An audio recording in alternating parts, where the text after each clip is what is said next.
Woof. Diogenes here. Okay, boy, boy. I've been trying to save up my thoughts and truly kind of wrap my head around just the level of craziness.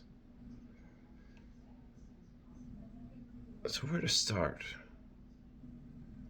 Nero fiddles as Rome burns, and rather than empathizing with Americans that lose their homes, we choose to act petulant like a child. Rome is falling indeed. So, aside from the detritus and distraction that is all this culture war, blah, blah, blah, new scum, I mean, come on now. When did the being president be okay to be, hey, I don't care what side you believe in, but we're okay with any president behaving like a petulant little toddler, trolling people. Now, even if we don't take his things seriously, this is the leader of the United States, the man that we want to represent us to the world. And if you just stop and think for a minute, you don't think that insulting our allies and insulting certain states just because they don't agree with you is a problem. Because in my opinion, the office of the presidency used to mean something. Now, while the men that have had the office have all had their failings, and you're never supposed to agree completely with the leader. And politics isn't meant to be played like a sports game where one side gets everything. So the old Native American proverb is the eagle cannot fly freely without a left and right wing, and we've got people pushing for right wing nationalism and authoritarianism, and they're okay with giving daddy carte blanche authority. This is the United States of America, right? You Rome, burn, fall. So that's a bit of a start. Now I got to continue on with this whole Canada, Mexico, Greenland bit because it's so mind-boggling to me because in 2017 I just satirically, mind you, satirically I wrote about if Trump had a second presidency, we would see the rise of what I called the North American Corporate Alliance that included Canada, Greenland, and Mexico as one huge, massive corporate state. I didn't mean to be prophetic. I guess we're not there yet. But I mean, let's level with ourselves here, people of Athens and Rome. Who would truly stand up to Nero if he did try to actually take Greenland? Denmark? The UN? NATO? Canada? Who would really who would stop him if he's really crazy enough to do this, other than maybe the leadership within our own military? Would Congress or the Supreme Court stand up to Nero and tell him no? I certainly don't think so. So our emperor wears no clothes, and he's essentially taking us back about 150 years and doing this gunboat diplomacy, globalist, imperialism. This globalist imperialism is all the stuff I heard the right cry foul about my entire life. My entire life.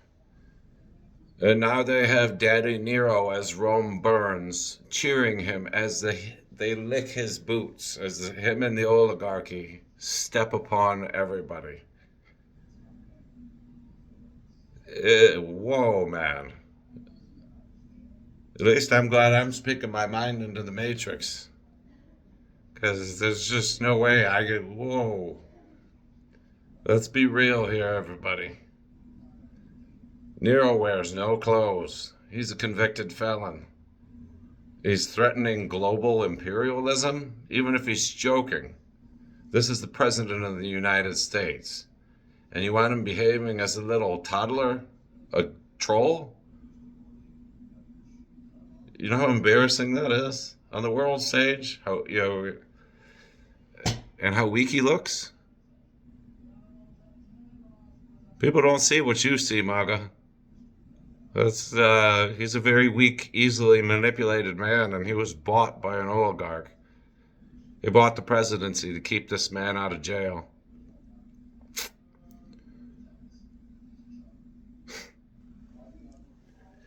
Oh boy.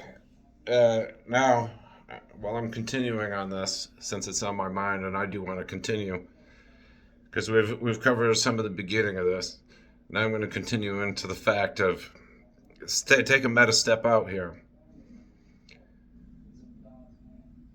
When Donald Trump behaves irrationally and illogically, and he puts our allies on blast in a position like this, it's not just a mass distraction to what they want to do here domestically, but you have to understand is there's something called the BRICS bloc of nations, and right now they've built up enough allies that they consist of around 53% of the global economy and population.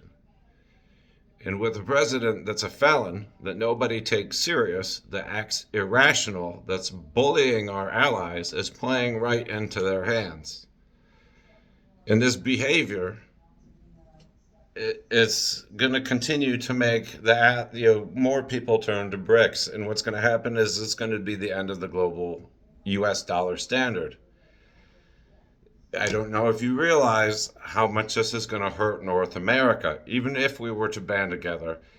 But if they don't band together, the economic hardship is going to be so high a level that they might band together with us. If not, they're going to turn to the BRICS. But I don't know if they would be willing to trust China and Russia. It's hard to say. But welcome to the fall of Rome. I really feel sorry for the people of California. I would like to say that. Because there's enough fire out there, you average people of the internet and anybody who made it this far, that it's not just going to be Dems or Libs homes that burn down. I know of a family that is a Trump supporter that lives out there, and I'm worried about him and his wife. And we might not agree on everything, and I put him on blast for still following MAGA. But we're Americans, and that's American homes that are burning, and it's a damn disaster. Play politics maybe after the dust settles and we get everybody safe and after we're done counting the bodies, rather than doing this cult of personality, licking boots for your emperor. Anyways, so BRICS, gunboat diplomacy, global imperialism. We have a fellow for president that poops his pants while he's representing us in places like Notre Dame. Welcome to the fall of an empire. Woof. Diogenes out.